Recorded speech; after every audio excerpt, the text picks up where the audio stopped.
Isn't it surprising to know that he had been an active criminal? There are 101 criminal cases against him. There are 40 odd cases of murder against him. But then party after party kept giving him tickets to fight elections, and then winning elections as well. In assembly 4 times consecutively, under SP ticket and Apna Dal ticket, and then he ended up winning the member of the parliament seat from Lok Sabha, from Phulpur district. Is this the inability of the police? Is it that there was a political criminal nexus in which Atique Ahmed thrived?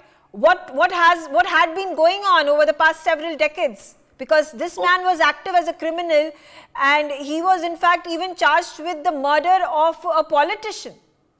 And these police of that particular era to take any action against him, even if a person was caught.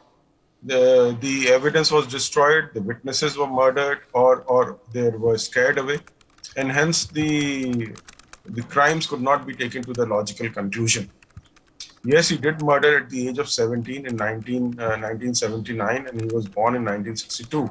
And his journey of killing people and allow me to say that these about 100 odd cases, these are the cases which has come to the light. Imagine the amount of cases which are not known to the people that have been committed by such mafia dons. It speaks so much about the political role of political parties who were patronizing him, giving him an MLA and MP mandate.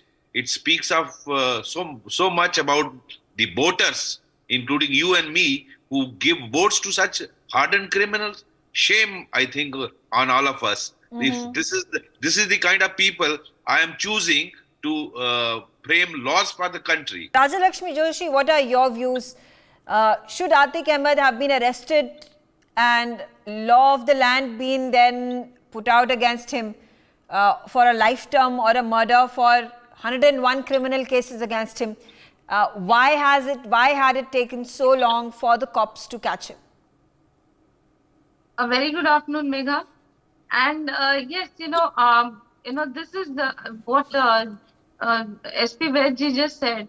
Had the same thought had crossed my mind, that a lawbreaker, when he becomes a lawmaker, I mean, that actually speaks it's such a sorry state of affairs. And can you imagine that this man had actually contested against our Prime Minister Narendra Modi ji? Can you imagine that? He did get some 885 votes. I mean, that's a minuscule number. But then just think about the kind of mentality that those people might be having who must have voted for him, and the people who made him an MP and the people who made him an MLA 5 times, the political party that gave him a ticket 5 times. Okay, it's a different thing that the first time around he contested as an independent. But what about the Samajwadi Party? How could they have been in so close tandem with him? And then Akhilesh Yadav might have distanced himself, and it could also be optics. We don't know, but it does show a lot of there are a lot of wrong optics here. That the people who have been in this shootout, they have been. I mean, there have been pictures of them with Akhilesh Yadav and such things. But obviously, that thing will have to be investigated.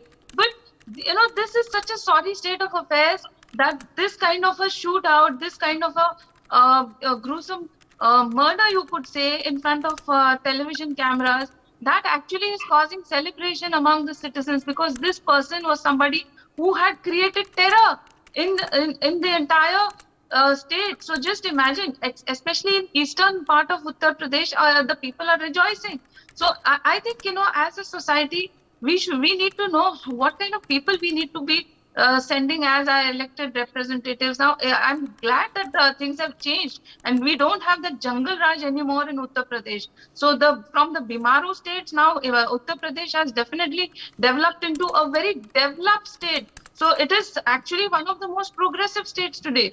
So, this actually shows, and if you even look at the kind of infrastructure for the police bhavan in Varanasi, what I have seen, in Lucknow, what I have seen, I mean, it shows the kind of improvements in the police structure also in Uttar Pradesh. So I'm hoping that in the days to come things will be much better in Uttar Pradesh, and definitely there needs to be an investigation into how and why this thing happened, and how these people who were posing as middlemen, how they had this intricate information about when these people are going to be taken for a health checkup, and how they were allowed to be following this convoy so many times. They were constantly following them, and there have been multiple instances of these people coming into contact with Atik and his co-accused. And so this is a very sorry state of how there was definitely some leakage there. So, Okay. and I understand that there have been some changes in the directives about how media also will be now kind of filtered into how they can interact with the accused. Yeah, So absolutely. I think that, a Media lot of will be things filtered. have It been has looked to be into. screened, but also keeping in mind the safety of the media persons, the safety of the journalists, because unfortunately there was a journalist that was also injured when these three shooters attacked Atik and his brother and shot him point blank. I thank my panelists for joining me on the telecast.